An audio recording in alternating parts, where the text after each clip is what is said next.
I don't know how many days we've been knowing each other now. I Bro, can't. I don't know the days. They all blend together, I dude. know, But it's right? been at least 6 months, bro. I mean, maybe more like a year since I officially met you on online. Yeah. It's been 8 months, a year since I've been knowing you, dude. It's fucking wild. Time I flies know, so fucking quick, dude. bro. Yeah, a 30 second or a 33rd of my life has gone into to knowing you already, bro. It's fucking crazy. Talking to my good friend, Mr. Nick Adams of Uncle Death Guitars out of What? Utah. How you doing today, my man? I'm doing so good, dude. I'm glad to be talking with you, bro. Yeah, same here, man. This has been we've been meaning to do this for quite some time. Yeah. And I'm glad we finally got to do it. Uh, you're actually the first guitar builder luthier that I have on the program. So Let's go. Hell yeah. welcome. Thanks. I feel it. I feel welcome. Yeah, man. Yeah, it's I selfishly wanted you on to discuss everything, of course, your musical journey Sure. and your background in guitar building, because you, in my opinion, you build some of the most gnarly and extreme looking guitars that I've ever seen in my life, and I feel really really privileged to have you building, one of my own custom. So Thanks. yeah, dude.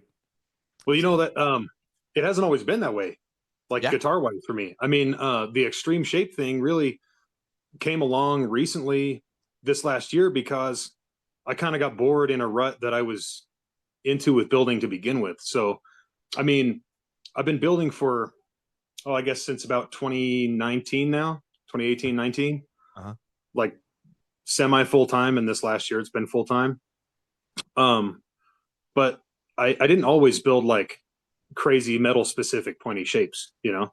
And of course I always liked them, but I think for a while I was a little bit afraid to pigeonhole myself into like a specific genre or aim at a demographic of player, you know? And I think that I kind of uh like evolved into maybe I matured into realizing that like from a business standpoint, if you want to do something in music like that, sometimes you got to commit and do the thing um that take that risk and kind of like aim at a certain audience, because if you're too broad, then you're not you're maybe at first glance it seems like if you're really broad as a builder, then you attract anybody and everybody, and I found that Right. not true. So I found that since I've kind of just gone straightforward into like metal specific or like rock metal um and extreme shapes, I've been getting a lot more um I don't know. It seems like it's a little more gripping because I'm finding the audience that likes that kind of thing. So, I mean, Yeah. like I wanted to do that originally, but largely, like, let's not glance over that the fact that the Hellbent came to be was because of you, dude. So, I wanted to do an X shape all along, but it was a back burner project for me. And I met you, I think a year ago. We'll just say a year ago. Yeah. We talked for a while, and then one day I'm chilling, drinking coffee. Mr. Moseley hits me up, says, "What's the damage, dude? Let's do 25." I said, "Okay." And he called me up. I was like, "What do you want? Like, I can make you a spade or something." And you're like, "Well, I want something kind of like more pointy." And that piqued my interest. So then I was like, "Well, let me draw something up."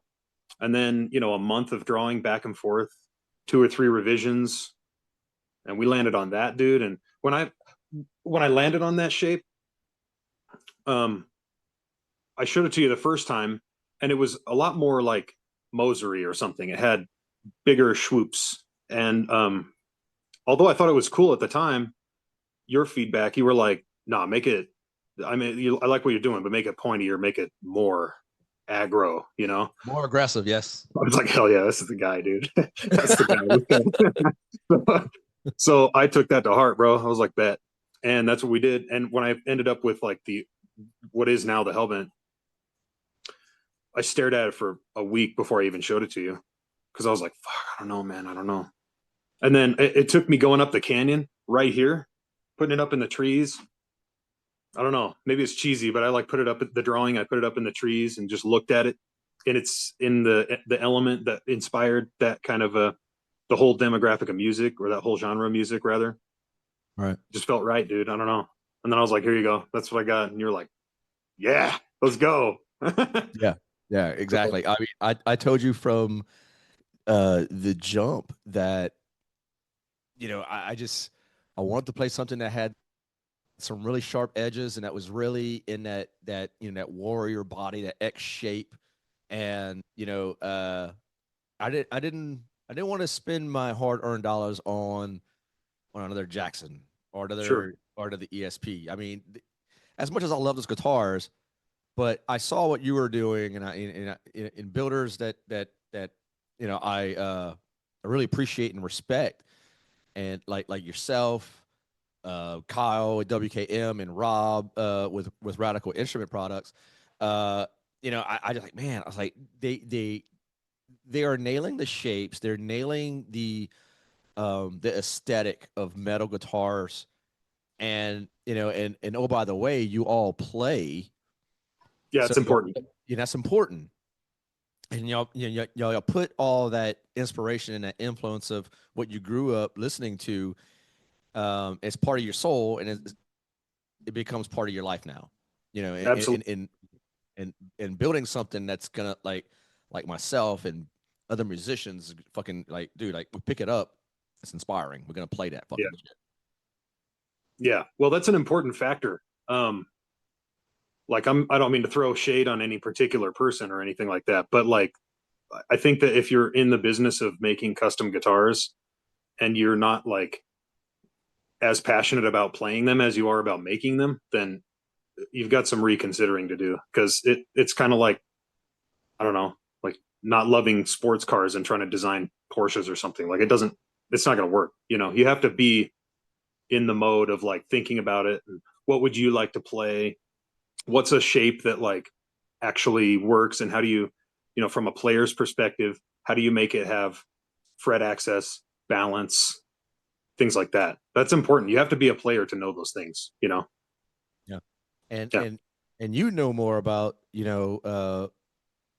what goes into the actual build of the guitar when it comes to, like, the things you just mentioned, like balance, and the weight distribution of each, particular piece of the guitar. And I just find it to be really fascinating, and that's, why I want to have you on, and just, like, and geek out about over guitar building, man. And but before that, I'd like to know, more about you and your story. So let's hear Yeah. it. Let's talk about you now. Sure. Well, guitar playing for me came around at a really probably typical age, at least for a kid in the 2000s. Um, I was probably 12, maybe. I think I got like a really cheap guitar for Christmas or something when I was like 9 or 10. And it was like, you know, I didn't know how to play it. I would just do this on it with my thumb and then put it away. Um, and I did eventually decide that I wanted to take lessons. So I think maybe about the age of 11 or 12, I took lessons, and it was with that guitar. And unfortunately, the dude who was giving me lessons was like, bro, this was like your typical guitar teacher story. He was kind of a dick. And he like was like throwing shade on my guitar, and like told my mom, like, you can't expect him to learn anything on this. You need to buy him a better guitar. And I was like, yeah, mom. Yeah. So I mean, but then I got a couple other guitars, but it was acoustics for like a long time. My folks didn't want to deal with the ear stabbing punishment of buying me an electric guitar, which is understandable and fine. So I learned a bit. I took lessons on these really, really bad acoustics. Then I think they really like hampered my desire to play for a while. Mm. So I always loved the instrument, but after a year or so, maybe even like 6 months as a kid, which feels like a year now or whatever, of lessons, um, I think I kind of went away from it. And then I had this hiatus for a year, maybe picked up a bass. Yeah, I got a bass, took bass lessons for a while. And I thought maybe bass would help me understand the fundamentals of music theory. And to be honest with you, music theory, although I think it's important, that just went like even Yeah. today, like music theory, dude, it doesn't stick in my brain very well. So that combined with, I mean, not for lack of trying, I took lessons for a good few years, especially in bass. I think I took like 2 or 3 years solid of bass lessons. I still can't like point at a note anywhere on the fretboard and tell you exactly what it is. I can do cowboy chords and stuff until like if you're like, okay, be at the nut and play A, D, C, G, whatever, like I can do that for you. But if we're Right. in the middle of the fretboard and you're like point at B flat or what, that's not gonna happen, dude. I'm telling you. So maybe like throughout that part of the journey, realizing that as a kid, but not being able to put it into words and having instruction that maybe was a little bit egotistical might have formed a metal player. You know what I mean? Right.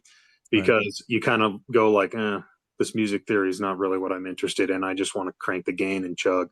So that kind of spurred my desire to play heavier music. And then I think toward the age of about 14, I'm not like a huge Pantera fan actually, but toward the age of about 14, I had a Pantera moment. And one of the first like heavy songs I wanted to learn really badly was Cemetery Gates. So I took like a couple of weeks and just like sat there with a borrowed electric guitar from my friend who left it at my house. And I just like sat there and learned Cemetery Gates solo and everything. And that like totally kicked it off for me. That like totally kicked it off for me. Yeah. Because after that, I was like, oh, if I can learn that, I can learn Slayer, faster stuff. And then after that, I wanted to learn like Bodum tunes because I was a 2000s kid, you know. Alexi Laiho was kind of my guy at the time. And let me tell you, man, like when you're a kid falling in love with the instrument and, you know, it's the 2000s and stuff like Bodum was coming out and you're young and looking up to someone like that, whether or not it was a good idea, uh, stuff will make you learn fast. I think I learned faster just by sitting in my room learning metal than I learned taking lessons. So I think once I realized that, it was like over for me. I was like, I'm not doing traditional lessons anymore. I'm just gonna play metal. Since you said that you are a product of the 2000s, which the early like late 90s and early 2000s, new metal had like peaked. Oh And yeah, did you ever find yourself like ingrained in that particular subgenre of metal? Just in curious. new metal. Yeah. Um, I had a rowdy uncle like Limp Bizkit. I thought the bounce was fun, you know. So I liked Limp Bizkit for a while. And you know what? I knew they were shitty, but then like as I've gotten older and they've still kind of been around, I feel like they've aged more gracefully than I expected them to, even as a kid, Yeah. in their own way. Um, I think I still get down with some Limp sometimes. I was never really into Corn. I respect them, but new metal. I don't think new metal was ever really my thing. I think I was once I found. I think it started with thrash, like the big four, you know, Yeah. and then after that, um, once I found Bodum as a kid, and kind of learned what I compartmentalized to be like the European side of metal. That was it for me, dude. I loved the big melodies that I was hearing and the fast technicality, and that sold it for me. Like I fell in love with melodic stuff really fast. Yeah. So did I. I always talk about this story like going to my grandmother's house because she had MTV back in the day, and that's when I first heard Entombed's Wolverine Blues, and then Oh yeah, I went backwards to and checked out the earlier stuff, and just fell in love with fucking Left Hand Path, and that's and and just like everything as far as like melodic death metal, as punishing as Entombed is, there's some melody into it. I don't know. I've always been like you, more. more into what Scandinavia was doing with their extreme metal. Not Totally. that I don't like what came out of Florida and all that stuff. I do. I would just feel more inclined to just, pay attention to what they were doing. Because I mean, um, Alex from In Tune, man, his guitar playing is just fucking sick as all Yeah. shit. Yeah. If you're looking for like classic chainsaw album, that's the one. That's like the pinnacle of chainsaw tone, right? Then and them and Dismember, Yeah, Evermore. totally. I mean, fuck, game over for that. Yeah. Yeah, I had an interesting progression. I think as a really young kid, like the first heavy music that I probably got into was like Linkin Park or something. That was like, I mean, I was really young, but Yeah, like I got into like Linkin Park because it was heavy, I guess, as a kid, and my mom would let me listen to it, but like barely. And that's huge like, right there. Because if moms are not down with your shit, yeah, it could be totally. a rough Well, time. here, bro, here's the kicker with my mom. I was like, Mom, you got to buy me this album. It's called Hybrid Theory. And I mean, I was probably 8, dude. I was young. And she was like, well, I don't know. I don't like all the screaming stuff. The typical conversation. I convinced her to buy it. I showed her some of the clean vocals that Chester was doing. I convinced her to buy it. I loved it. I was watching MTV. The the music videos were coming out all the time. They were Yeah, crazy looking. Everything was green filtered or blue filtered back in the day. Um, I was loving it. And then she heard me listening to it, and I think it was like one of the heavier songs on the album, and she was like, "Nah, I don't think so." So she took it away, and I was bummed. And then my mom was a big runner back in the day, like really big runner, like I want to say at least like doing half marathons and stuff. She was running damn. a lot. So um, yeah, one day I was like messing around, and I found her Walkman. Open it up. There's that disc, bro, in her disc or in her Walkman. I was like, Mom, you stole that shit and took it on a run. That's when her cover was blown, dude, and I knew she was getting into it. Yeah, Then she would start buying me other stuff. But then after like, after about 10 years old, 10 or 12, and I started to get into other stuff, looking into older stuff, Pantera, like more 90s era stuff, Ozzy, let's see, even like hair metal. Like I was getting into like Rat, Van Halen and stuff. uh, you just name dropped two bands that I have on constant rotation. Oh yeah. Oh Yeah, dude. Yeah. 100% Dokken. Yeah. Like once I got into Dokken, dude, I was like, this is the greatest of the hair band for sure. And then I became a huge George Lynch fan. So I had this big transition from like what was coming out at the time to going back to listening to older stuff, even like Guns N' Roses and stuff. hmm And then swung hard in the other way when I found like what was coming out, the new, which at the time was pinnacle for me as a kid, which was like Children of Bodom. They were huge. They were huge at the time. They were big for me. And I know a lot of people turn their nose up at Bodom, and I know why. But you got to respect the sin, dude. There's a lot of technicality in there, and every one of those musicians in that band was equally as good as the other. And when Alexi's in your band and everybody's as good as Alexi, that's like a huge feat. And they can do it 5 times better than I can ever hope to do it when they're blackout drunk. yeah, that's just wild. Super technical. It was crazy. I got to pay homage to them because they like got me into.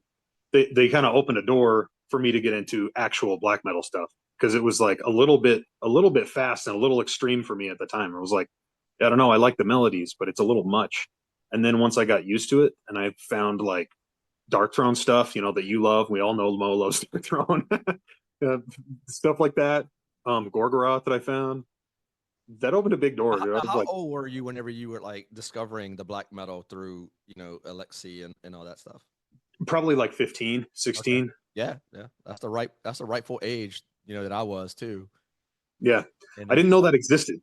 oh man, neither did I. Yeah, I had no idea that music like that existed. And this was, pre Spotify days whenever I discovered it. Oh And yeah, and LimeWire. was reading about it, saw pictures of it in magazines, and then then when the internet hit, um, had internet friends and chat rooms, like I said before, just sending me like all kind of links to different labels and all that, and I discovered Peaceville and was ordering CDs, ordering tapes, and yeah, man, it was fucking wild. Yeah. Um, we lived next to a Borders Music. I don't know if that was a thing out there, but it's like a books and Oh yeah, music store. yeah. Yeah, we lived like down the street from a Borders, and I would just go in there and put the headphones on and like listen to different stuff. I guess I don't know if you'd call System of a Down new metal. Maybe. Would you call them new metal?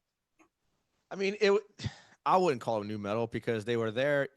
Their presence was during the new metal, you know, heyday and all that. But I don't consider them new metal. Yeah, they're kind of There's enigma. something They're their own entirely thing. on their own.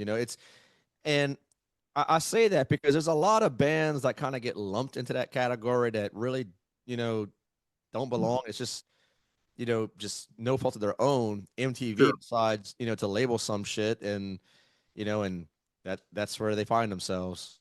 Yeah. Yeah. Well, I remember vividly when Toxicity came out, and I was like on loop with that thing at Borders. So I was really into that album when it came out. That was like it was so weird sounding, and I'd never really heard anything like it. And the kind of polka feel that they have sometimes, it's like this is weird, but I don't know. I was into things that were different. I think that's like maybe to put into words what a lot of kids feel when they get into music, especially heavy music, is they just want something that is strange to a degree Mhm. and different and against the grain. And I definitely found that in them for sure. I didn't realize all the political stuff that they were doing.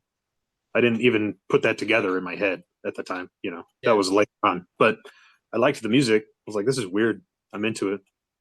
yeah, I've always been into the different stuff.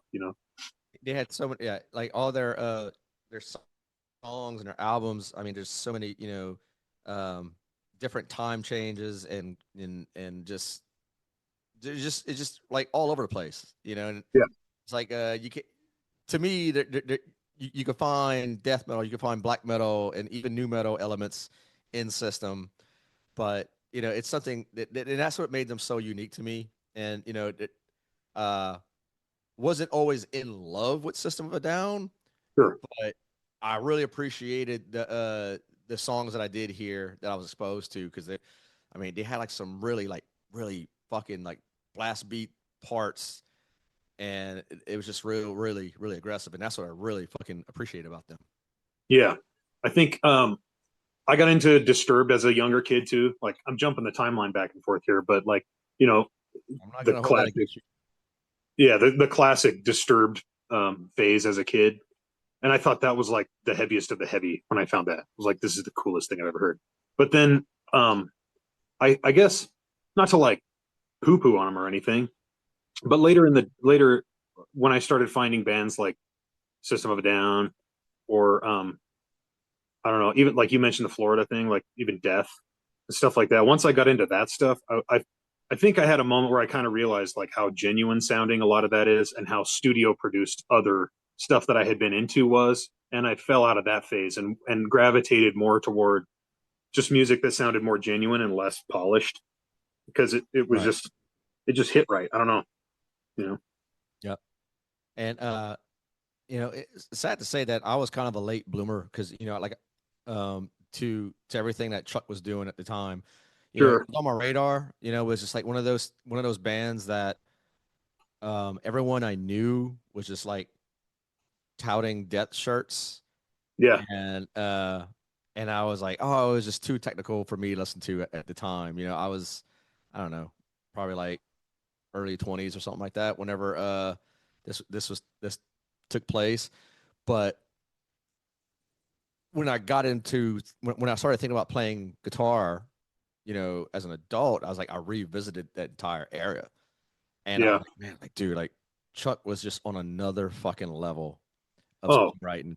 And then like every album that he did, you know, there was some core members that stuck together on one album. Then he changed it up, and it's like the people that he enlisted to like complement his songwriting is just it made not only their production value but the songwriting value like just went through the fucking roof.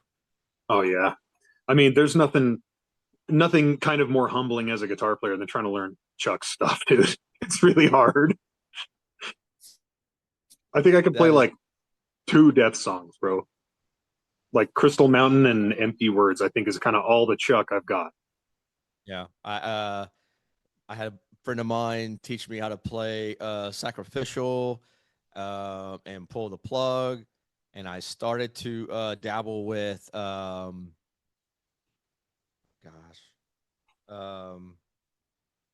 off a human um It's a good album. the Together as One, and I was like, it's just too fast. Dude, it's way fast. I think that's but it's good though, because Yeah. if you're motivated to learn it and you put the time in by accident because you were like, you don't have to try hard, it doesn't feel like work. You just want to sit there and learn it. You get good fast, man. I'm Oh not yeah. like say that I'm like an incredible guitar player. That's not the case. But the fact of the matter is, if you sit down and learn how to play something like that, it kind of forces you to learn every facet of what you need to play that kind of music. So, you know, as a guitar player, that's important. So you're a late teen and you're discovering all this music, and then at one point you had a wild hair up your ass to join the Marine Corps, like Yeah, like I did, and yeah. and Maybe overnight, maybe a little so bit. so so basically, what I'm getting at is to walk me through the process of a fellow like of you're a fellow metalhead and a fellow brother in Marine Corps as well. So I like to hear, what was your thought process in joining the Marine Corps? Yeah. Well, growing up in Utah, right? It's a pretty religious state. So I don't mean to get too into it or to, you know, um, like talk bad on anybody or anything like that. That's not the case, but it's important to know for the thought process that you're asking, right? I grew up not really religious here. So there's a little bit of a divide maybe. Mhm. So in high school when I was a teen, I think that might be part of why I was looking for heavier, stranger music, um, maybe it gave me an identity in a place that I felt like a lot of identities were like combined. A lot of people kind of are in their bubble mode, and I wanted to like just be me or something. So I started finding a lot of music like Gore. I started listening to like Gorgoroth and stuff, and a lot of my friends were like, "Dude, why do you listen to that? It's so weird." Like you're like, I don't know about that, dude. And I was like, no, it's cool. You need to check it out. And they're like, nah, I don't think so, dude. Even the friends that liked metal and stuff, it was a little too far for them. And maybe I kind of liked that a little bit, that it was too far for most people. Um, and then I think that kind of led eventually to me being like 19 and feeling like I was ready for a change or something, ready to get out of here for a minute. Yeah. And I think that's really kind of what led me to do that. I don't think that I was like, I mean, I love my country and I'll never talk bad on the Marine Corps. That's not it at all.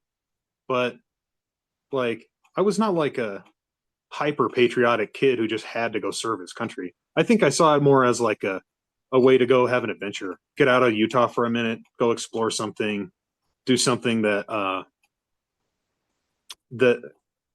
wasn't so like mundane and exciting.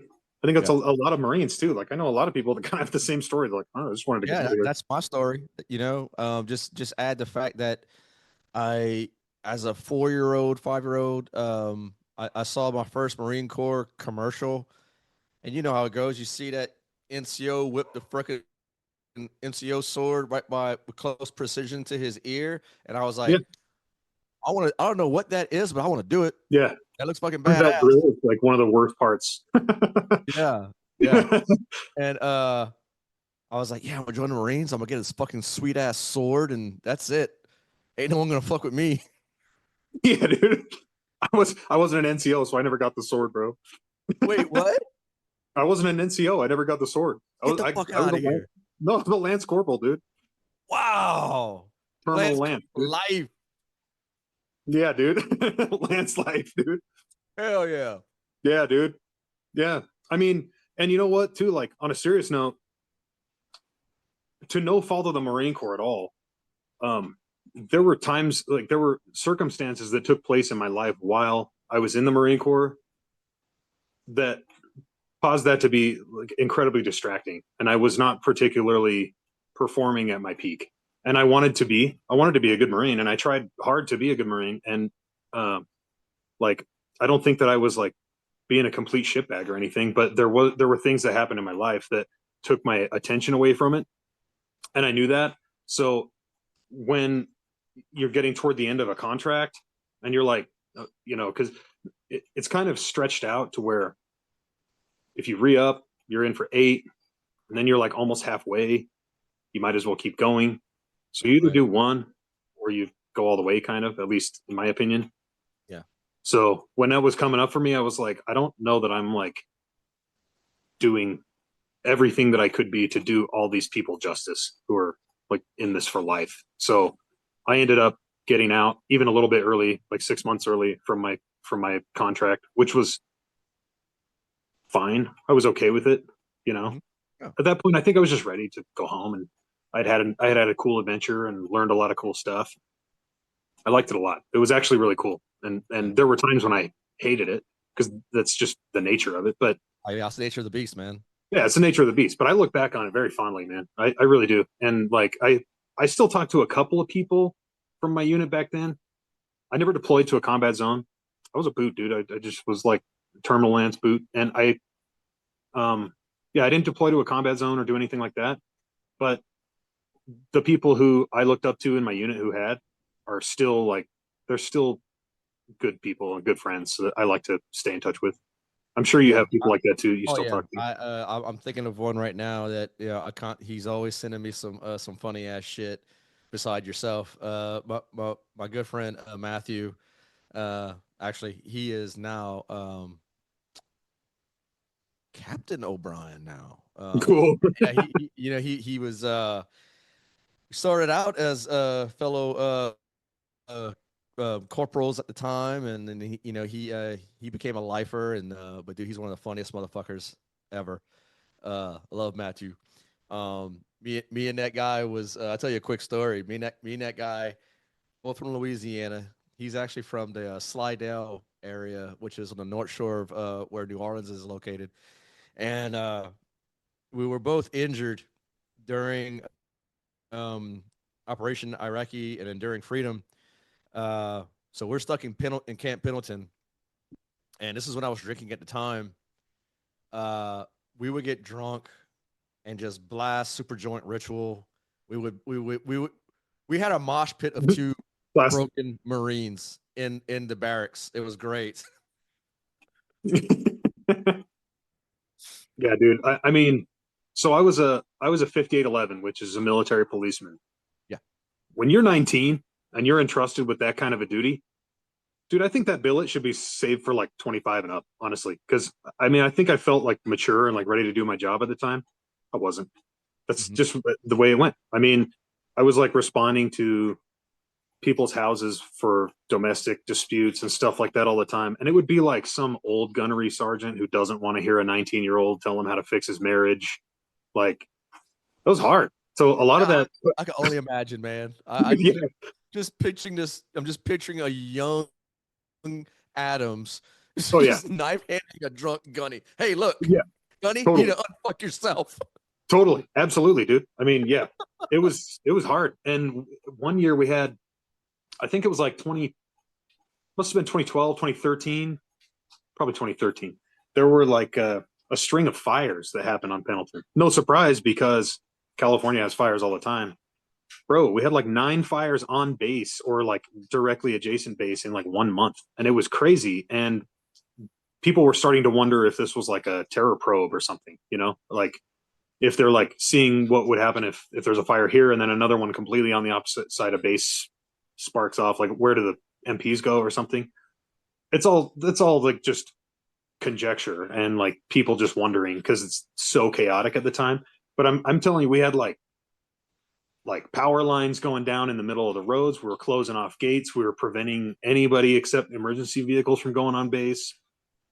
One time, the general of the base came on, dude, and he came through my gate, and I didn't recognize him. And I was like, "Nah, you can't come on. You gotta turn around, bro." And his sergeant major who was driving him was so heated. He got out of the car, and we got into this like tussle, dude, until he called the sergeant major back in the car. That was wild, dude. Like 19 dealing with that is crazy. Looking back, I mean, I was just doing my job at the time, but looking back, I was like, holy shit, I got into a fight with a sergeant major. The general, and he was like, you know who that is? You know who the fuck that is? I was like, it's a general. And he's like, that's the fucking general of the base. I was like, no. Understand your chain of command, goddamn it. I was like, well, I wouldn't know because he never comes around. So, Yeah. Yeah. You know? Imagine that. Yeah, wild times, dude. Yeah, that was crazy. That is crazy shit, man.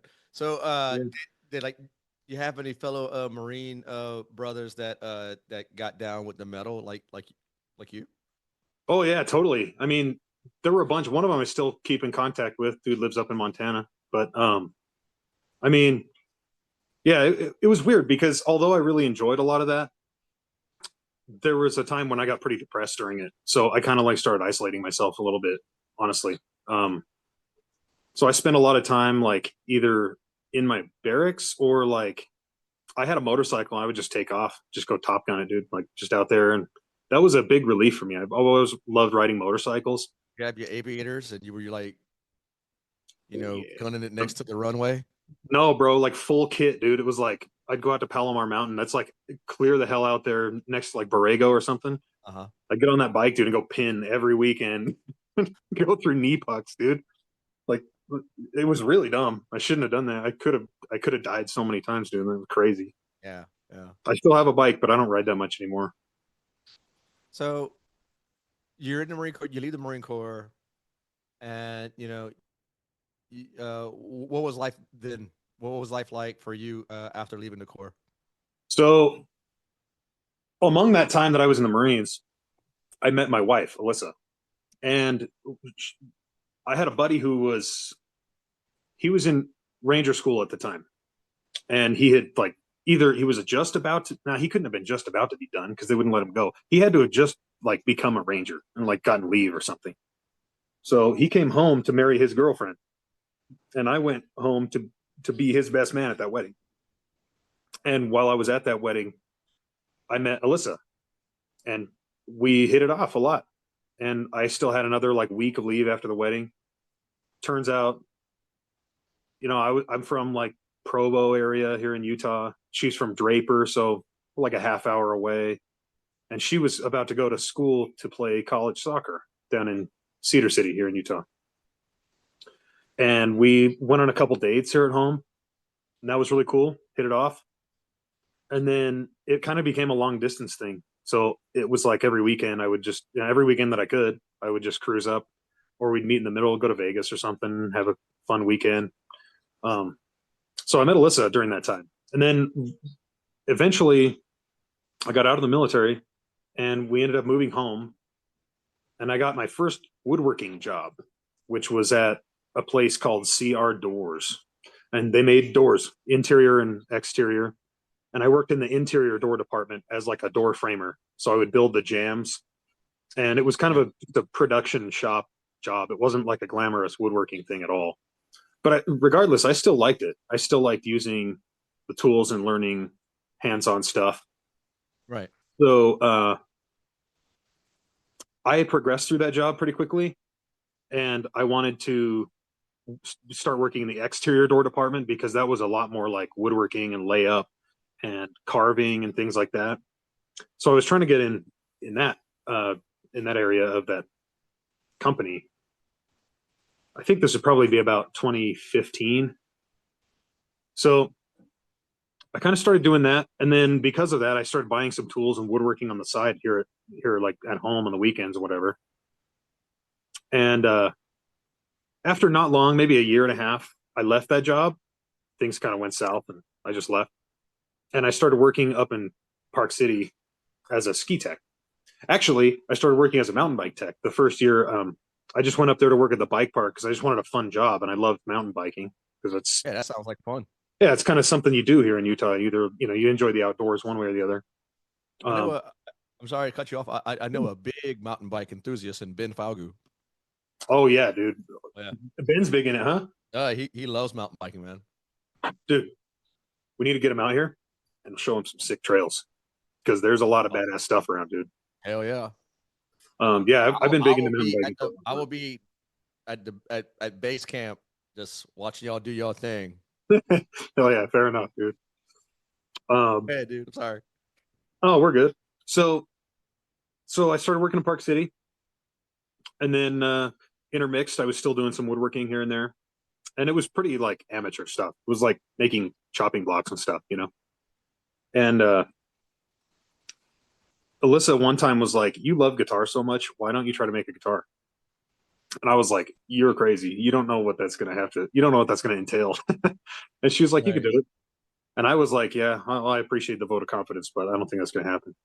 So eventually, after 6, 7 years of working in the ski industry and running shops up there, I decided I wanted to get into the guitar industry here in Utah. So I did a setup with like no knowledge, just pure feel. And I took it to a bunch of shops here in Salt Lake, and every one of them told me to pound sand. They were like, "No, I don't think so, dude." And I was like, "Okay, whatever." But I came down here to Provo, and I brought that same guitar to a guy that my dad knows or knew in high school, kind of thing. And this guy's cool. His name's Dave Heslington.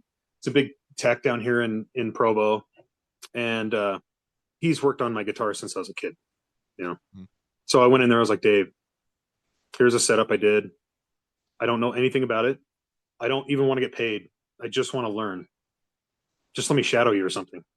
Right. And he was like, "Sorry, man, I work for a boss. I don't like make the calls here. And if you work in the shop, there's dangerous tools and whatever hazards. And you have to be an employee to be covered under the insurance policy. So I can't have you in here, but you can apply." And I was like, "Okay." So I did. Didn't get hired. But that day when I left, he was like, "Hey, listen." I was like on the way out the door. He was like, "All right, listen, if you really want to do this, there's a school down in Phoenix that'll teach you and at least get you some cred. And you can do that vocational school thing and come back and stand a chance to get hired." I was like, "All right, thanks." And I went and looked at it, and it was pricey, and it was a big like life shift because it's like 6 or 8 months of school. Yeah, in Phoenix, by the way. Yeah, it's in Phoenix. So I was like kind of writing that off as like probably not going to happen. And then like a month went by, and one day I came home and just kind of had this wild hair to do that. I was like, "I think I want to try to make it work." And Alyssa walked in the door, and she's like, "I have something to tell you." And I was like, "Me too." And she was like, "You go first." And then I told her, "I think I want to save and try to make Roberto-Venn happen." And she was like, "That's exactly what I was going to say."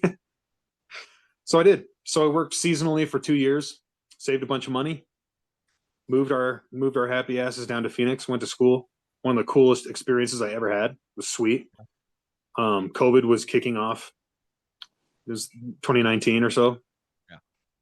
COVID was kicking off, so we were like COVID class, and we were all masked up and everything. But it was crazy, dude. It was the coolest experience ever. And like having a little bit of woodworking and a whole bunch of experience from my first job as a kid doing automotive finishes for my dad in his collision repair shop. Like those skills really started to come together down in So school.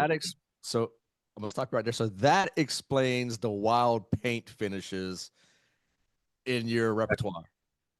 Yeah, exactly. That's where that all came from. I mean, yeah, when I was a kid, my dad had a collision repair shop, and he did mostly production collision repair. It wasn't like a custom shop or anything.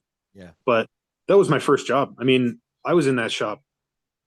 I mean, ask my dad, like pretty much, pretty much since I was a baby. And it's not like I was always working, but I definitely like had the feeling of growing up there.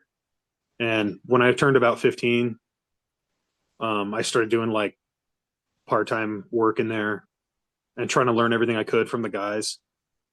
And by about the age of 17, I had become a full-time painter for my dad and was working right alongside them and making pretty good money at it for the time.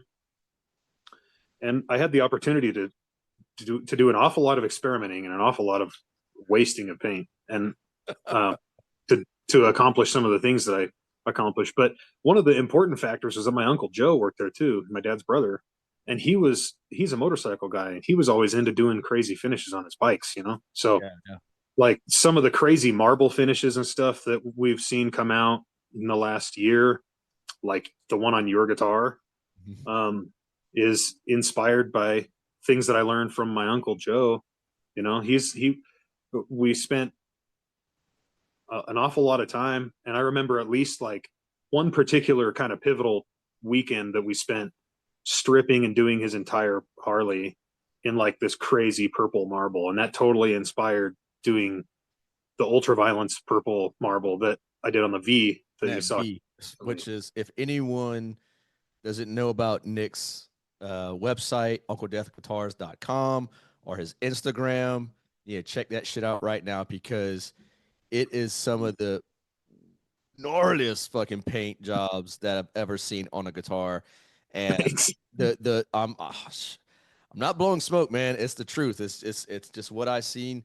I mean, it's stuff that definitely rivals the, you know, your major competitors out there.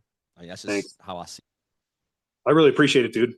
And you know, when you told me like make my guitar look like Panzerfaust, like Dark Throne, I knew exactly, like without having to think, I knew exactly what I wanted to do for your guitar. And I think that I accomplished exactly that, and I can't wait for you to see it. I wish I had it here because I'd show it to you, but it's not put together yet. So, you know, such as. Do you have anything that's put together right now that you can show the audience on the YouTube channel, on the stream? No, I'm up the canyon right now, unfortunately, but I can send you some photos. We could put them up or something. Yeah, we can do that. Yeah. Edit them in. 100%. Yeah, we could do that. So, yeah. Yeah. Yeah, and you know, all that experience just coming together at Roberto-Venn. And I hadn't painted for like a long time when I was at Roberto-Venn. This was like after this whole military hiatus and everything. Like I hadn't touched a spray gun for a long time. But when I did at Roberto-Venn, I was like, oh, I remember exactly what this is all about. And then it just like kicked it off big time for me. And I just wanted to do the craziest things that I could think of. And I started having ideas, crazy finish ideas and stuff, and taking influence from other builders, taking influence from the hot rod scene, taking influence from 80s guitars, taking influence from the ESP custom shop, some of the stuff that they've done, and just trying to make it my own.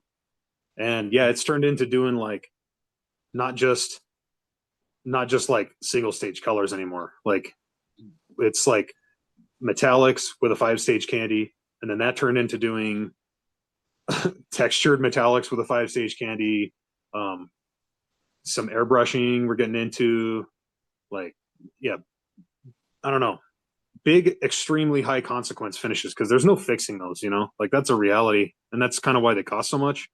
But the reality of it is, like, if you go through one of those, as in like sand through it or buff through it or something, like you're starting over. There's no like round two there. You can't just go back and touch it up. So they're high consequence for that reason.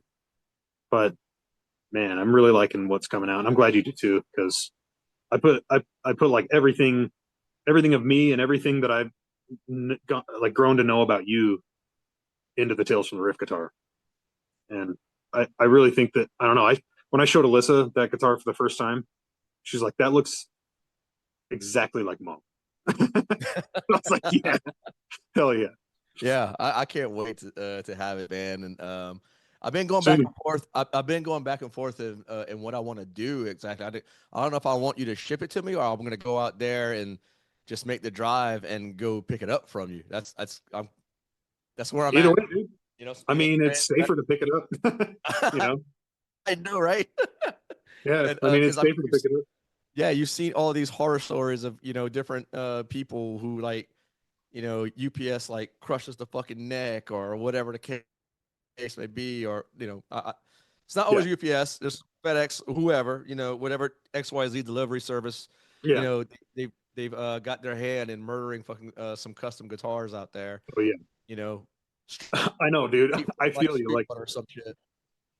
I feel you, man. And we do our best to make sure that they're safe in transit, but no amount of boxes is going to prevent a guitar from getting crushed if it gets run over by a brown truck.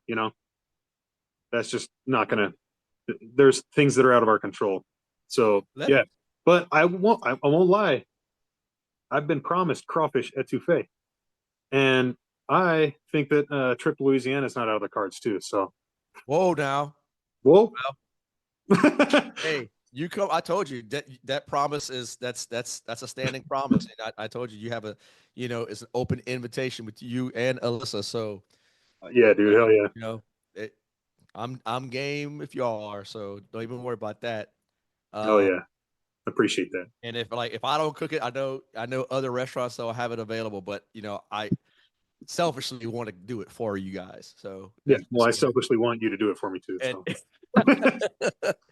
So uh, but no, man, I want to circle back to your time at the Luthery school at in Phoenix because we had conversations where like even at this stage of my musical journey, like I would love to know how to. I mean, I even asked you like to teach me how to build a guitar, but what were some of the important things that you learned while in Phoenix at that Luthery school? oh Um, man. Sorry. I was just saying that what were some of the most important things that you've learned that know you that you just take in consideration to building a extreme guitar. Oh yeah. Well, to circle back even further, not on a tangent, but when you mentioned being a guitar player, when we were talking about being a guitar player and trying to make a guitar was pretty important. That's one of the big things I think I learned there, because um, the people who are like really into playing the guitar and also happen to be into working with their hands excel, and those who um, think that it might be a fun like just thing to do on a whim might experience that you have to have a certain element of like drive to do it because you love the instrument. If you're like a saxophone player, even if you love woodworking or something, you go to make a guitar. I don't know if you're going to feel the same as someone who's like really dedicated to guitar playing as an instrument. So that's one big thing I think I learned. Another thing is just being shown for months straight from pros and people who are really, really, really good at lutherie what the attention to detail looks like to make something kind of look pro. That's massive. So I mean, you could be anybody could make a guitar if you have tools and woodworking knowledge. That's fine. But if you don't play a guitar and you don't know how it's supposed to feel, I don't know if it's going to come out right. You have to, especially within the genre that you play too. Like I get asked pretty often if I make acoustics because people are into that, and a lot of people who play acoustics are interested in putting their own spin on a custom, and I don't. And they're like, "Well, it's just a guitar. Can't you just make it?" I'm like, "Well, it's a different set of tools, kind of. There's similar tools, but there are other things involved like bending sides and stuff, and it's just a different instrument. So, if I make an acoustic guitar, let me tell you, bro, coming from electric, that thing's probably going to buzz like crazy because I'm going to be like so anal about the action. It's going to be so low. Like I don't think that's going to go very well. So I stick to what I know. I stay in my lane that way, and I think that's a big takeaway for any like builder is just to be genuine about what the music you like is, what the guitar you would play or you should play is, and build that because that's what you know and that's what you're going to make really, really well. And for me, that's like the shred and metal guitar, you know, Yeah. Yeah. or a rock guitar. Do I've you always liked Charvel stuff, you yeah. know. Do you remember what the first guitar you what it looked like once you were out of school? The first guitar I made out of school, Yeah, yeah. yeah, it was kind of a Strat PRS shaped looking round thing. was a mahogany body with a nitro, just a natural nitro paint job. It had like a flame maple top on it, and it had like P90s in it, and it was pretty. You know, it was really pretty. But that's like, I still have it, by the way. I'll show it to you. But you know, it's really pretty and everything. And I think that maybe once I got out of school, I was like, okay, I want to make something like gorgeous. So I did that, and that kind of started to teach me that that's like not really my guitar. Like I can make a beautiful guitar, but that's not really like what I'm into. And the ones that have the most mojo are the ones that I'm really into, like yours. So, you know, when someone says like, make me make me a Les Paul, like at this point I probably just kind of say no. Like, not because I want to be a dick, but because, and not because I hate the guitar, but just because like if you really want a Les Paul and you love the feel, you should just go buy it, because Go that's buy what you Les want, and Paul. you won't feel the same way. Yeah, go buy a custom Les Paul. You know, whatever. Yeah. Yeah, and I'm a big dude and I have big hands, you know. So part of the part of the identity of UD guitars is that they all get drawn drawn by hand, drafted by hand, centered around the 26.2 ish scale length, 666 millimeters. Uh, I like that because it gives me a little more room to play, and it doesn't feel too much longer than 25.5, which has always been my favorite scale length. But now I've kind of navigated into building mostly this 26.2 thing because, excuse me, because they allow for me so much more versatility. Like, you can do anything from, with the right string set, you can do anything from standard tuning all the way down to A sharp if you wanted it to, you know, maybe lower if you want to. I mean, you know, with the right strings you can get away with a lot, but they feel the Exciting for me. Yeah, yeah, they're designed for B. Like, it's perfect for B. They feel bendy and tight enough in the top string and stable, and they're just killer. But what's important for me is that when you're playing up in the higher register, it gives you just a little bit more spacing, but the feel at the nut is not too different from a 25.5. It's a little longer for sure, but it's not like going from a 25.5 guitar to like a 28 scale 8 string or something that's going to throw you off. It just feels a little bit more. Yeah. So let's talk about how you were, your first company was Caravelle Guitars. Yeah. You had made more traditional guitars, Mm-hmm. and you know, I'm sure that at one point that was real satisfying for you as a builder, putting your own product out there. And I mean, you've showcased them at guitar exhibitions. You've also Mm-hmm. sold some. Why the rebrand to Uncle Death? Yeah, because I mean, I think I felt at some point, like I was saying about that first guitar that you inquired about, that P90 thing. I think, like, I don't know, I kind of started feeling like the importance of being like genuine started to become more and more apparent the more guitars I made. And I wanted to make more extreme shapes, but I felt like they wouldn't work with that brand. And maybe I could have just done whatever I wanted, but I think an important thing in that was that I'd made so many cool friends in the industry, like Rob from RIP and like Alex from Abhorrent.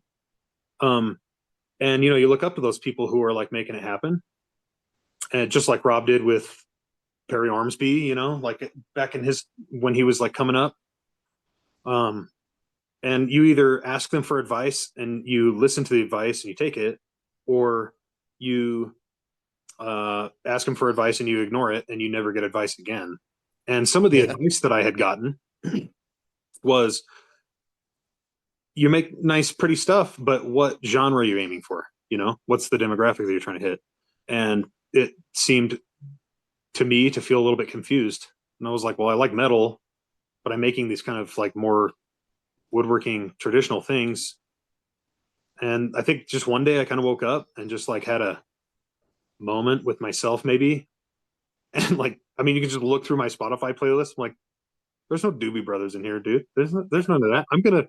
I gotta be me. And that's the most important thing. And so literally overnight, I was like, Alyssa, I'm rebranding everything. And she's like, why? And I was like, because, you know, this company hadn't been around for that long anyway. Been around for like a year, like officially as an LLC. And I was like, it's not too late. Like, it's going to be fine. And then as soon as I did, it was a little nerve wracking. This was like right around the time I started talking to you about a guitar. I was Yeah. like, well, I'm rebranding in a month. So if that's a deal breaker, and you're like, oh, I don't care, whatever. But yeah, I mean, the idea of rebranding it all was a little bit scary. And then once I did, it was like, oh man, that was like the best move ever. Cause I just felt so free all of a sudden. I felt like um maybe like not because I wanted to be fake or anything, but just because, you know, you're trying to get in there, you're trying to impress people, you're trying to do whatever. And it's all bullshit. You just need to make the coolest thing that you possibly can and the thing that's the most genuinely you. And those are the things that are going to be the those are the things that are going to be the most real, you know, and the people are going Oh to yeah. like because people can they can smell that, you know, from afar. They can smell phony, and I Yeah. don't ever mean to be that way, but like, you know, you just there's a lot of pressure, you know, to be like to stand out and to do this and that, and you look at these big companies like PRS and like Gibson, whatever, and you're like, well, how do I compete with that? And that's like a stupid, like totally the wrong mindset because they're so far ahead. You need to just think about what you can do right now and how you can stand out right now. Yeah, you don't want to extend your goalposts so fucking far, No, whenever, you're thinking about those guys. yeah. So it became less about making this big company and more just about me making what I want to make. That's why I did it. Oh yeah.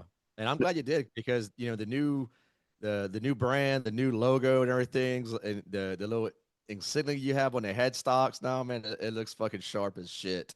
Yeah, Looks dude. looks Totally. real metal as fuck, that's for sure. Thanks. I appreciate it, man. Oh And you know, there's also a side of it too where I didn't I was afraid that I was heading accidentally down this road of being like like I said, totally accidentally making something or a brand that like is inaccessible to a lot of people and or unapproachable. Like I don't want to do that. And I want to like give back where I can. So the UD thing came to be. I was literally driving up to get my amp repaired from this dude Brad, who's awesome. Um, he's the brain dad on IG and Facebook, so you should follow him because he's a really good amp tech. His page isn't all about amps, but he's because he does motorcycle instruction and stuff too. But he's such a homie and it's like a super genius amp tech dude. But anyway, I was driving up to his place to get my amp worked on, and I was frustrated about feeling like I was accidentally not being genuine enough. And I was just like, I don't know, like the Uncle Death thing just popped into my mind, and I was like, okay, I'm just gonna roll with it. And I'd like to incorporate some of that into trying to make um, guitars or um, little gifts and thank yous and things like that for people who need it, like kids or vets or something like that later on as I can. You know, it's not like supposed to be a charity thing, but if I can do it, if I can help a kid get into a shred worthy guitar and not have to be frustrated with lessons on a guitar that their parents can't afford or something to try to make more musicians, I think that's important to immortalize heavy music, especially because it's already kind of unapproachable, you know, for a lot of people. yeah, that's another, selfish reason of mine too, man, why I started this podcast, is like kind of I have two sons of my own, and I thought about them and like how um like to have my sons learn a little bit more about me with every guest Sure. on this podcast, and and maybe there's a some younger generation of kids out there that are learning about metal, and that maybe they heard some big names out there, but they don't know some more niche bands that I'm aware of, or you are aware of, or whoever's Yeah. a guest of this. And I like to kind of like spread a little influence and help them out here and there because you know I know the both sides of the coin of when it comes to like gatekeeping and whatnot, and I'm not gonna say I'm gonna sit here and say that I've never gatekeeped because that would be fucking Yeah. false. But Yeah, I, same. I just know that as the person I am today, is that if if there's more people talking about, you know, the bands that I'm into, then we're off to a good start in the conversation. Definitely. Yeah.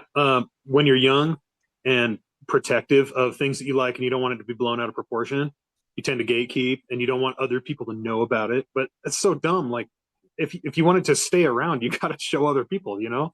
Otherwise, Yeah, like yeah, these cool underground bands that you love are not going to stick around. So I think it's important for this side of music, all music, but especially this side of music and for guitar as an instrument for somebody to advocate that way. So, you know, like I said, I'm not like trying to make it I'm not trying to make it like a charity case or something, but if I can give back and I can if I can eventually move into um finding deserving candidates who need a a simple but well built instrument, that's something I'm willing to do.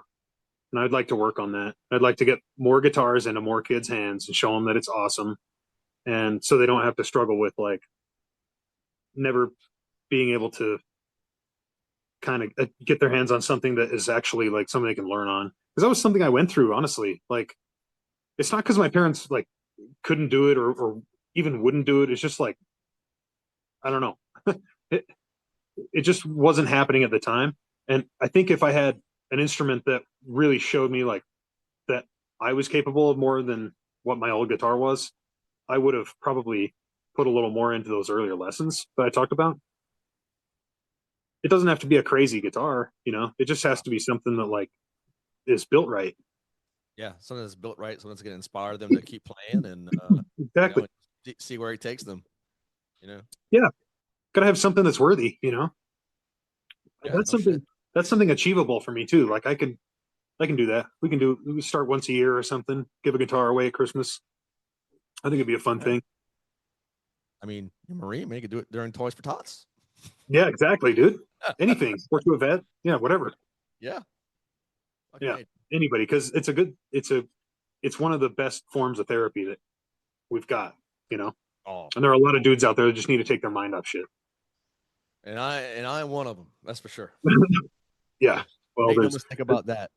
yeah, there's a lot of people out there who could just use a few minutes every day to themselves with something that just helps you zone out, get zen, forget about everything except for the fretboard or the music or whatever you're playing.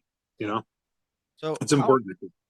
you mentioned Rob, and I know Rob is also in Utah, and y'all went to the same Luthery school.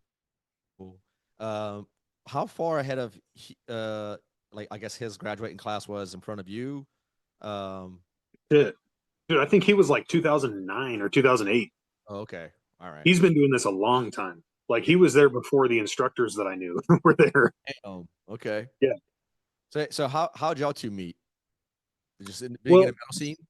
yeah. I mean, funny enough, you know, I had followed Rob and his work for a number of years, like 5 years or something, watching him do RIP. And at school, it was like a nightly thing or whatever, or whenever he would post.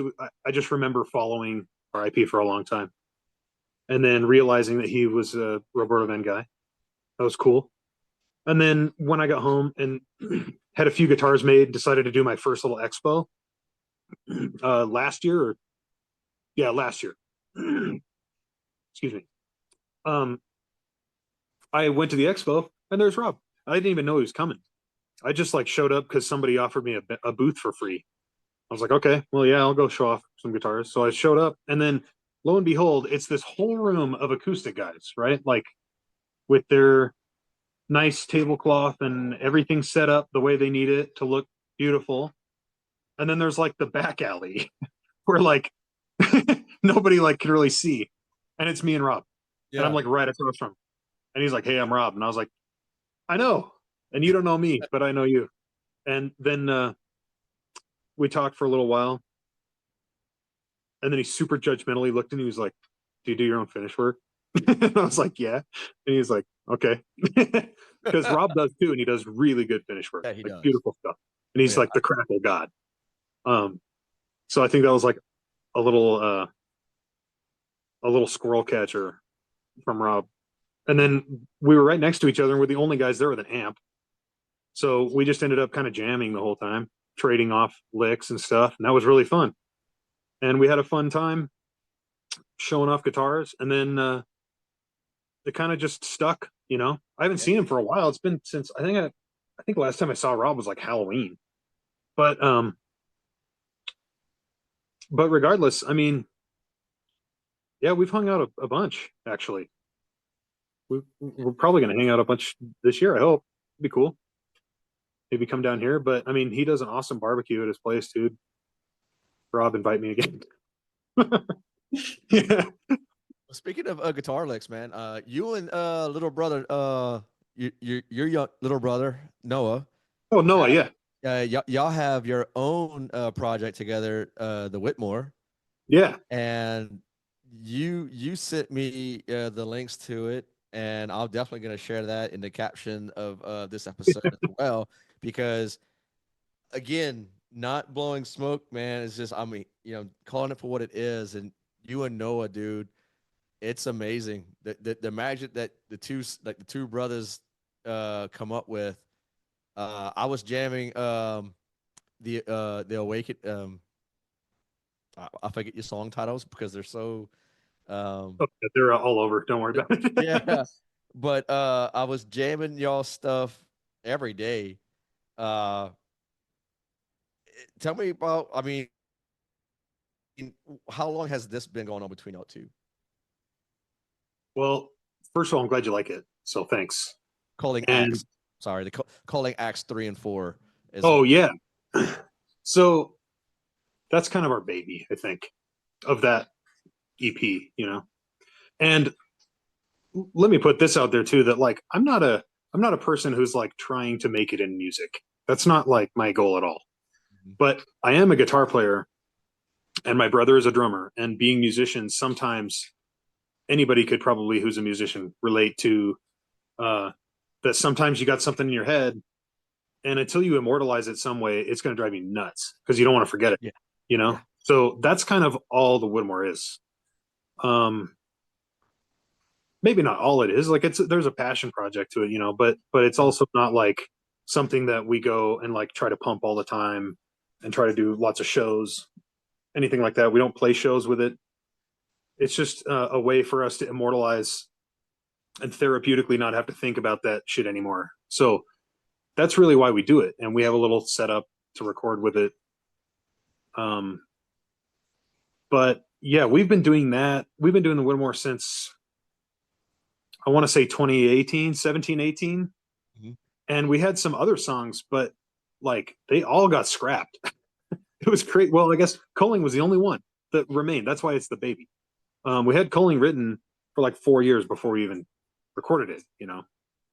So and that song's like super, super obviously like death inspired, death and other things too. But like, it's got a lot of death going on. It's got some death going on, and it's got even it's.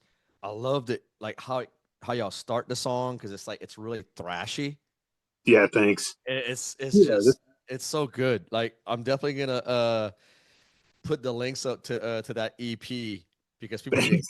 hear it. It's just that not only are you a badass fucking you're so goddamn modest. I love it. Not only are you a badass fucking guitar builder, man, but you got some musical prowess to you as well. And Thanks, man. and little brother Noah, dude. I mean, his fucking blast beats and He shreds, dude. he shreds, dude. He's fucking y'all killing it, man. It's You know what? y'all should have a get to like whenever I come out. That's what we gotta do. Y'all play and barbecue, and we'll play. Yes, sir. You know what I'm saying? Oh, dude, we'll play the whole thing in order. That'd be awesome. Hell yes. Because, well, you know what's crazy too? When we recorded Culling, Noah was like literally, I want to say like 2 to 3 months out of a boot from shattering his heel into like 30 pieces on a paraglider. Yes. So like he was a little bit, I think, feeling like God damn it, I'm like behind. We should have done this a couple years ago when I was spun up or something. But oh, shreds, dude. He his ability to read music, not read music like sheet music, but read what I'm doing musically is Huh. huge because I don't really see the Whitmore growing uh much more beyond me and Noah being this duet and just putting it all down in the room, Mhm. because I think it's just such a specific thing to me and Noah, like finding another musician to to get on that same page that me and Noah like have that brotherly thing happening. It'd be a special person, dude. It would take a lot of searching and the right person to find somebody who does that, and that would be really cool. I would love for that to happen, but I'm like not holding my breath for that. So um we do have some more material though, and I have like 3 or 4 more songs that I would like to do another EP soon. And there's always for the Whitmore, there's always been a black metal influence. It's not like specifically black metal because there's a lot of groove also, Right. you know, Yeah, yeah, yeah. but there like I like to incorporate some black metal, some trem picking, and my favorite side of black metal has always been the more melodic side. Like I told you, I've always liked like melodies and stuff. Um, and just those big wailing kind of crying rainy sounding melodies are important to me in that they bring the music up from maybe what a lot of people love about black metal, just being kind of staticky. Like they give it another that final dimension that I've always wanted in it. So that's something I like to incorporate, big melodies, even to a point where sometimes I listen back, I'm like, that is like self-indulgent. That is like that didn't need to go that hard. We didn't need a melody that big. It's like Titanic. So sometimes I'll pull it back. I think the newer stuff might be a little bit more, um, a little bit less sad, a little bit more angry. Might Uh-huh. be cool. Yeah. So see, Yeah. And I was really impressed with, I mean, just all the music on the Whitmore is just that EP is just amazing. And I was really impressed by the vocal duties of yourself. And it's just fucking really, thanks. really, really good. I'm telling you, man, y'all like the Almond Brothers of fucking metal. It's great. Y'all should Thanks. just keep it going. Thanks. I had never done it before. I had never done vocals before. Could have fooled me, that's for sure. I just went for it, dude. It was cool. I mean, that's kind of the whole point of the Whitmore too. Is like it was never supposed to be a polished thing. In the true spirit of black metal, I wanted it to be genuine, you know. So and so did Noah. So there's a lot of like leaving in blunders and things that should have been fixed that just have to like not think too hard about. We don't do any like I mean, we like to do like double tracking guitars and stuff and panned. It's not like mono, you know. It's not like your typical format of black metal at all. But to keep it genuine for that EP, we didn't do any quantizing. We didn't do anything like that way. No pitch correction, and not there's clean vocals on it anyway. But I mean, it's literally like straight in takes, and for the most part, they're all the way through, which was something we really wanted to do, and that was a pain in the ass. Might not do that again because it was such a pain in the ass. Because they're like, dude, Noah played culling, 11 minutes start to finish, no cuts. Damn. Like that's a big ask for a drummer, you know. So it was Especially if just they were coming out of an accident, like you told me, that coming out that walking boot where he shattered his foot in 30 different spots. yeah, like I mean, it took 2 weeks just to get that take of calling, you know, just because we wanted it to be all the way through, and it was like just a personal goal, I guess, like just to see if you could do it, kind of thing. So that's what we put into it. It's just a different way of looking at it, I guess. It's not supposed to be necessarily this polished thing for to sound um like album worthy or anything like that. It's more like this project to see what we could do with it, and doing those full takes start to finish was important. Of course, you have to like make a break for some of the acoustic stuff. I gotta grab a different guitar or whatever, but like all the main riffs, all the solos and everything was like no punches allowed. That was pretty cool. It's really dumb. You don't have to do it that way. It would sound cleaner if we did it the other way, but like it was still a cool experiment to see if we could do that. Did has mom and dad heard what y'all done? Yeah. What they say about it? What they say My about it? mom loves it. That's awesome. Yeah, mom loves it. She loves the big melodies. Makes her cry. but my dad is like, ah, ah, ah. Yeah, he much prefers the rock stuff that we used to do. Okay. But and Noah and I were talking today about like maybe we should just fire up a rock project just to go like play bars and play rock music and just jam. Because the Winmore's like that would be a really hard show to play, dude. Especially in Utah. Oh yeah, exactly. There's like one bar that we could do that at. It'd be like Aces High or something. Yeah. And even at that, like to convince an audience to be quiet for that amount of time to hit those dynamic kind of sections would be kind of hard. A rock band would be fun though. I would play a rock band. I think if I were gonna go like do a band thing again, I'd like to just play like blues rock, go sit in the blues box and have fun all night. You know? Yeah, man. Fuck it. Yeah, Do something. yeah. Have you Well, played in a Have you played in bands recently, Mo? I have not. I've just been recording my brand of shit riffs here and there. Some I Oh, think. they're not shit. You sent them to me. They're killer. Oh, I appreciate it. Thank you. Mm-hmm. Uh, I got a good friend of mine. I'll let him be nameless for now. I'll tell you off air. All right, fair. We're starting a project, and it's exciting. It's just gonna be a lot of what I'm into musically, and we'll see where it goes. Right now, I'm doing my best Nocturnal Culto impersonation because Yeah, I know how that dude loves to be mysterious and yeah. and play his he keeps his stuff close to the vest, and I'm gonna do my best to do that right now. But what I can tell you is that it's gonna be very um, primitive and just straightforward uh rotten riffs, Love man. it. I love it, dude. I love it. Yeah. That's the So best way to go. and it's right now we have two members, maybe three. I'm working on the third person right now. And yeah, you'll be one of the first people to hear what's Oh, gonna be yeah, going on. So don't worry I about that. hope. I better be, dude. Yeah. Hey, what's the? I got a couple questions for you too. Go ahead.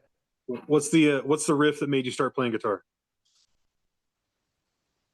Um if you listen to Dark Throne's Underground Resistance album, they have a song called Lesser Men.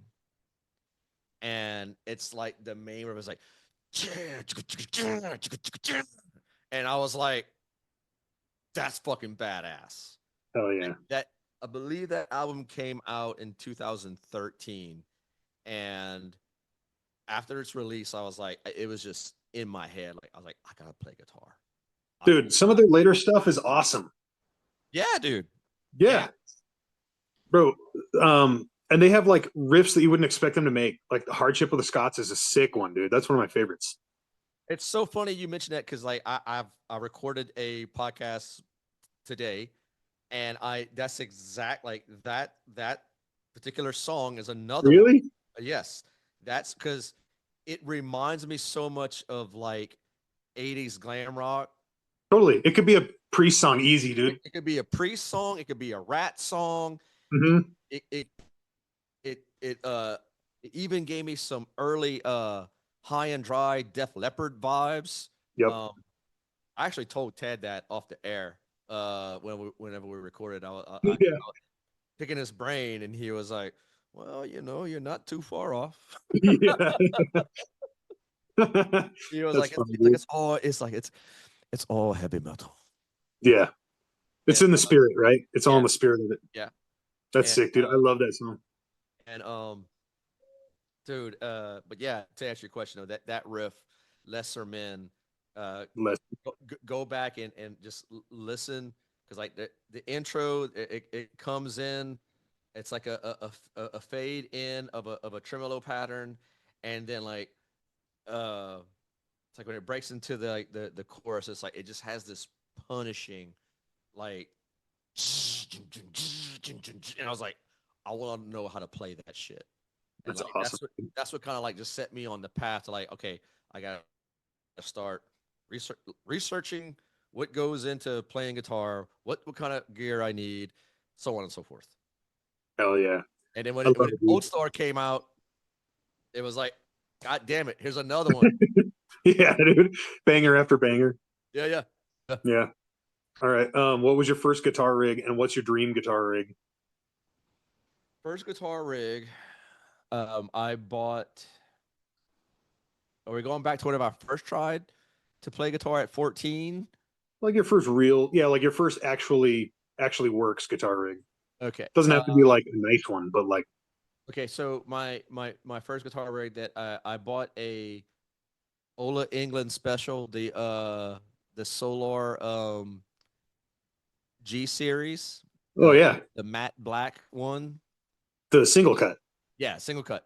Yeah. And because it looked like, I always loved the Les Paul look, and I love that guitar. It's heavy as all shit though. And Yeah. but I realized quick that I love playing that guitar. I learned on it. I took lessons with it. I just realized that okay, and I played a buddy's Jackson. It was actually my friend who was teaching me how to play guitar. He would come into my house for lessons, and he had a Jackson Pro series, and I don't know what it was about that neck and that fretboard and the way my fingers felt, would move a little bit easier and a little faster, and it was easier to make chords. Yeah. Like you too. I got these fucking mitts, and so I was like that scale length is probably what I need, and so I went from. I mean, I still have the Solar, but my, my wife bought me this Jackson Pro Oh Series, yeah. and I mean, I took out the Seymour Duncan distortion, swapped it with some EMG 8185s because I grew up on the Bay Area thrash shit, Metallica, and Hmm. I love Creator as well, Yeah. and I was just I wanted a fast guitar, and so wife got me that one, and then the first amp I had was a Boss Katana 100-watt combo amp, and it's one of those that had all the effects, and and I was like, man, this is cool and everything, and but I want to graduate to a half stack, and I end up getting this Mesa cab, and Oh, yeah. Elise bought me a fucking Neural Quad Cortex when they came out. There you go. Yeah, and with a Seymour Duncan power stage, man, and so That's the move, dude. that's the rig. That was the first rig right there, and I still got it, and I don't plan on getting rid of him. Yeah. Hell yeah. Well, it's good that some of your first rigs you don't want to get rid of because I definitely wanted to get rid of my first rig like within 2 weeks of owning it. Yeah, I yeah, think yeah, yeah. mine was like a this was like 2006, but it was like classic line six Spider 2, and I would just crank the insane mode. I bought a I bought a Jackson. It was an MIJ Kelly. I want to say it was like I think it's SL1. I could be getting that backward though because I don't stay up on it too much right now. But it was like the lower end of the MIJ Kellys, and it had the really bad like knockoff Floyd on it. And I was trying to like drop tune it all the time, so I had like a 9 volt or something, like a battery, like just shoved in behind the behind the trim to block it off, Yeah, yeah. so I could drop tune it. And I was playing it through the line six, and that was like I think when I was like 15, I saved up some money, drove like an hour north to go buy this Kelly from this guy. It was so shitty, but I was stoked on it because it was a pointy guitar. I was like, Exactly. yeah, I got my first pointy. Yeah. Uh, Sammy Dewey, man. He was highly influential. Once I got to hang out with him and pick up a pointy guitar, and I felt how I my biggest misconception with pointy guitars is like I thought they were heavy, right? Sure. And and everything that I got to pick up with hanging out at Sammy's house. He has all these custom ESPs, of course, and even his collection of Jacksons that he collected over the years. It's like, man, there's nothing to these fucking guitars. Yeah. And There's so much more ergo, and they make more sense when you play them than they seem like right, they're going to. right. Yeah. So, and then like and as I got uh advanced in my playing and a little bit more, I say make it sound like I'm so advanced. I'm not advanced, but when I started getting more comfortable with my playing and feeling real comfortable, that's when I started like more, I like to get my hands on an E2 Arrow, Yeah. and I got one of those, and do between this Jackson and that E2 Arrow, it's like I knew what kind of neck profile shape that's really ergonomic for me and what feels right, what plays fast enough for me. Um, and then it wasn't long after that, after I got that E2, is whenever I bought my first Star Destroyer standard from Rob, and Hell yeah. I was like, holy shit, dude! Like this is okay, like this is semi custom territory. Whenever you buy Rob standards, and then after buying two of his standards, um, I was like, okay, I want a custom. And Rob built me another Star Destroyer, like 2.0, if you will, completely custom. The red burst finish flame maple top one with the single Doom pickup, and it's like whenever Sammy says that, hey, you can leave this guitar here, I'll take care of it. Whenever he tells you that, you got something really good. You got a sick guitar. Yeah, Dude, yeah, well, that guitar is the reason that I know you now. It's crazy. yeah, yeah. Yeah. It's wild. I mean, yeah, one day Rob called me up and he was like, hey, I need a favor. Can you thickness this top for me or something? Something with his machine, or he didn't have the machine, or somebody downtown stopped doing it, or whatever. Either way, he's like, can you make this work? I was like, yeah. So I brought it down to the shop and made up the tops for him, got it back to him. And then, like, I don't know, I posted something about working with Rob. And then, like, it must have been a couple of months at least later. He posted something that he got the top on, or posted something about your guitar. And he shouted me out, which was cool. And then you were like, bro, that was you? And I was like, yeah. And then Yeah, we kind of hit it off, dude. yeah, So yeah, we if did. you hadn't have got that custom, I don't know if UD would be here, dude. It's kind of wild. I don't know. Like, universe kind of takes you in different places, you know? That's some wild shit, man. Yeah. It's fun, dude. Uh, yeah. Never say no to an opportunity. No, man, not at all. And then like in my dream guitar, you actually, my dream guitar, you're actually building it right now. Uh, I, Dude, I, so excited. I told you, man, like I was like, dude, like let me put together some funds and let's talk about, coming up with this concept of a guitar that, you know, I've, I've got plenty of red and black guitars, and that's like my favorite color scheme, of course. But if there was ever um, an album that that's made a significant impact on me, as Dark Throne's Panzerfaust, That's a because very justified album to drop, dude. yeah, dude, and and it's I remember looking back as a 16-year-old and looking at that album cover and just like, man, it's so fucking cold. It's just Yeah, fucking grim, and absolutely. you put it on and straight away, dude, like the opening bars to Hordes of Nebula or shit, I forget the track listing, but like everything was just like that. Felt that shit in my soul. Oh, they do such a good job of setting the mood. Yeah, and I was like, man, you know what?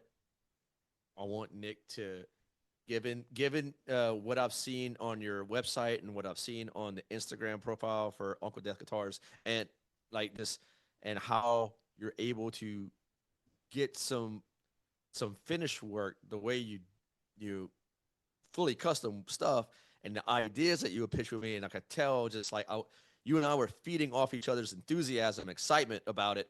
I was like, Oh this yeah.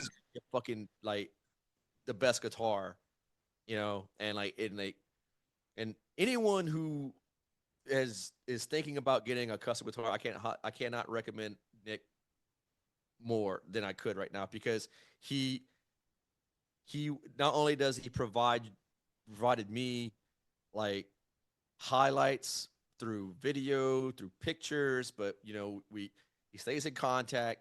He like the customer service is like fucking through the roof when it comes to Nick, and I cannot thank you enough for that, dude. That means a lot to me, because Thanks.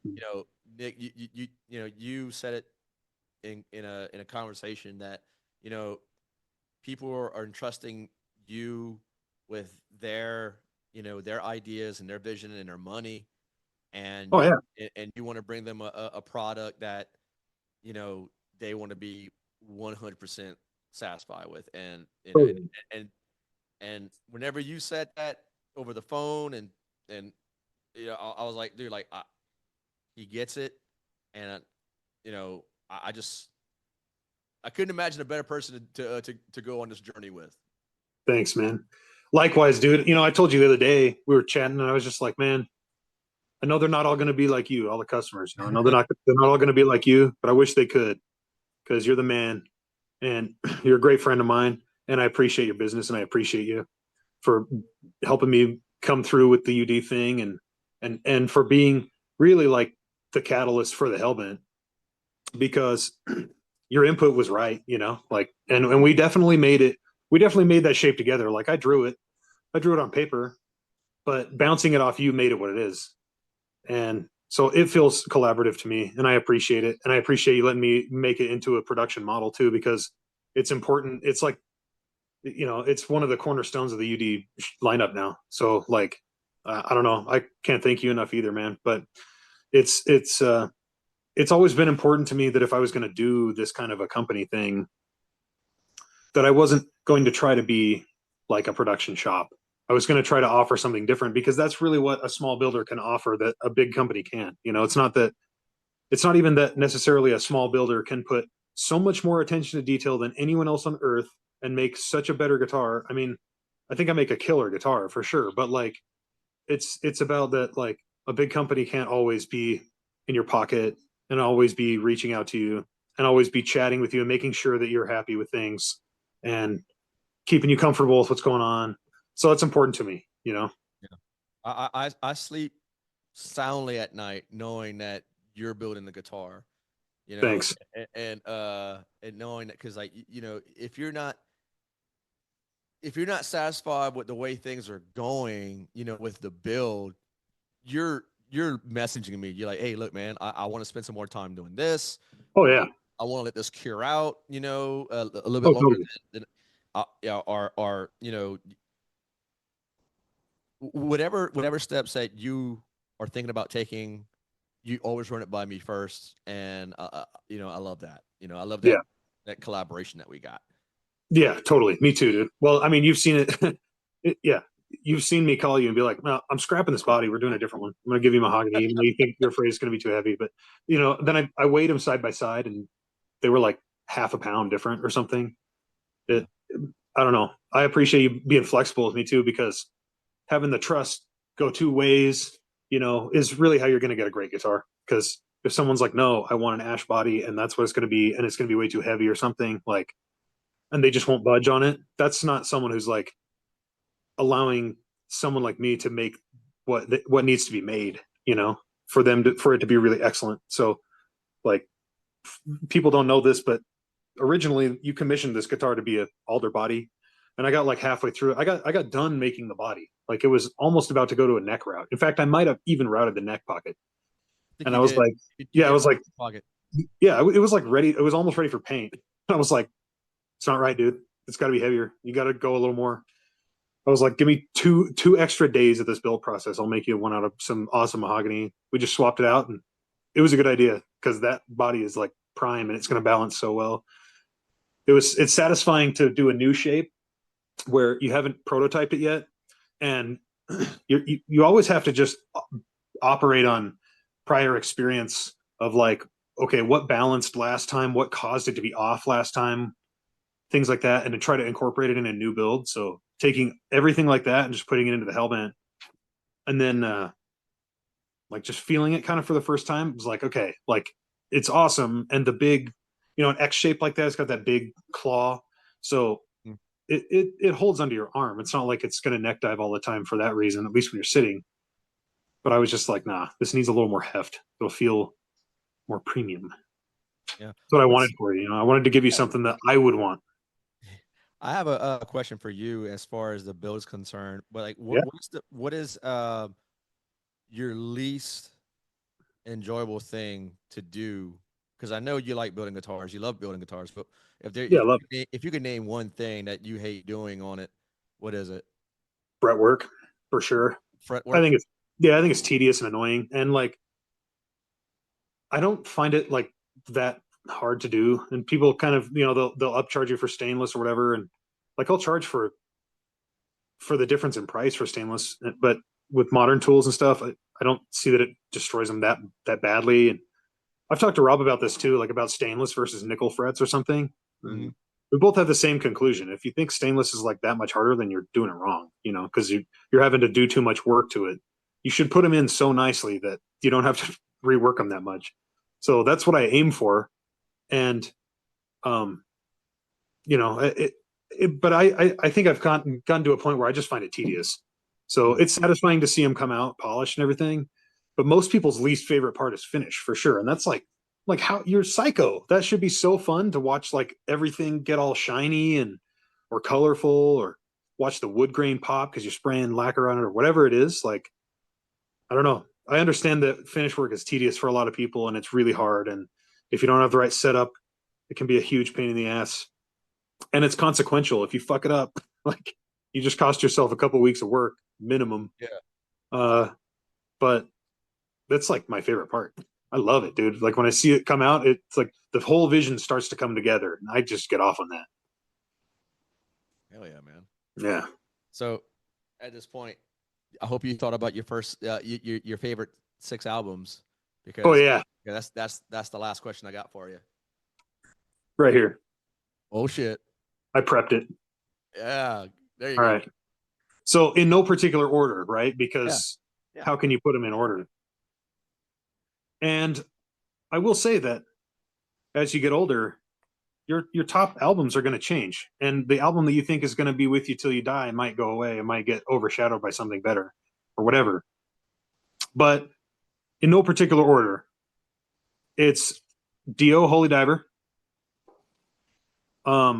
Dio is super important to me because it just is kind of like the last stand of like big wailing, clean vocals with. I mean, I know he had the Fry thing going on, but like he was just an incredible metal vocalist, And I've always appreciated good, clean vocals, and I love the melodies. I love the time, the era, and I think Holy Diver is super iconic. I think it's really important album for metal. So Holy Diver, Death, Sound of Perseverance. It's hard to pick a bad Death album, but I think SOP is my favorite. Maybe the darker sounding of the later Death stuff, to me anyway, and definitely technical.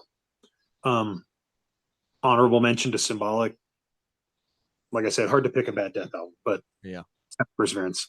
Megadeth, Rust in Peace. Whoa. Because at first it was Metallica. Then once I got better at guitar, it was Megadeth. because I realized what was going on. A real quick. You and the previous guest I just interviewed today both have Rust in Peace, and they're six. It sounds like we got along pretty well, or we Oh would get yeah, along pretty well. yeah. I was. That's why I said, "Whoa, that's just crazy." Yeah. Then because Child of the 2000s, and because it was so important to me, and because it was like the album that made me want to get good at playing guitar, it's Children of Bodom Blood Drunk. 2007, I want to say 2006 or 2008, somewhere in there. I think it's '07. But anyway, Blood Drunk was like peak for me as a young guitar player. Mhm. And if you haven't listened to that album, it is scooped to hell and has like this flubby, wubbing low end that's uncontrolled, and the high end is like ripped out of it. But track listing is like the best hybrid to me of all the way from the time of like their first earlier albums, like Something Wild, or like um Hate Breeder, and what they became later on to be like even their last album, Hexed. Um, and the title track, dude, like Blood Drunk, bro, you got to make it through all the Christmas metal sounds and all the cheesiness, because like minutes into this track, there's like this fucking like Mozart quality dueling guitar and keyboard solo. Blew my mind when I was a kid. I was like, that that composition was crazy. And I don't care if anybody like doesn't like the sound. Like I said, I know why people shit on Bodom. I know that it was cheesy. I know yada yada. But dude, there's no denying that. You got to listen to Blood Drunk. Check out that solo. And then there's the modern favorite, which was a pretty pivotal black metal album for me of the modern era, and that's Abigail Williams' Walk Beyond the Dark. Yeah. That thing is just, I mean, it's newer. It's like a few years old, but dude, when that album came out, I think that album like inspired the whole one more. Like I think that album, like among other black metal stuff, like made me want to Never play heard of that. more in that style. And it's melodic, and it's just melancholy, and it's just so somber, and ooh, I don't know. It takes you on a journey though. I like music that takes you on a journey. I mean, I like music that is, straight to the point also, but I'm one Okay. of those people who's okay with sitting here for a few minutes and letting it kind of develop. And that's that album for me. So definitely that one. And then Wild Card, the last one, Wu-Tang, Enter the Wu-Tang Clan, 36 Chambers. Oh, dang. Let's go. Whoa. Because I have a wide taste in music, dude. Hell yeah. Yeah. Yeah.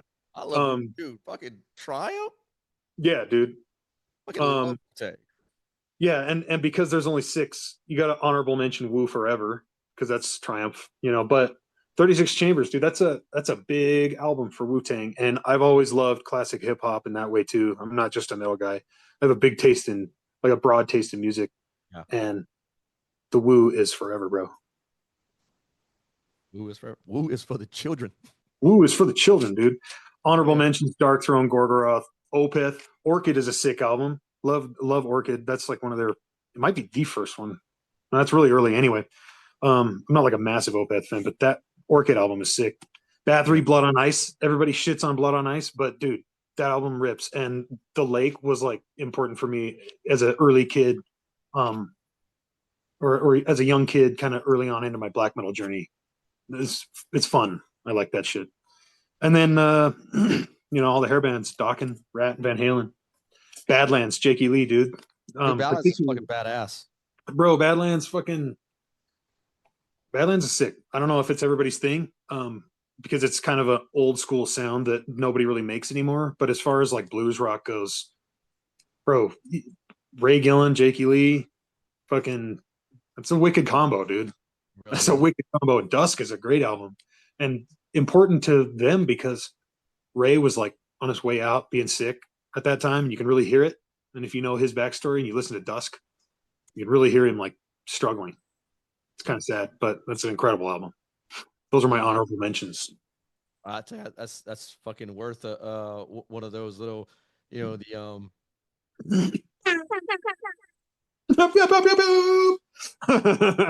Hell yeah, dude. kids love it. Yeah, dude. Oh yeah.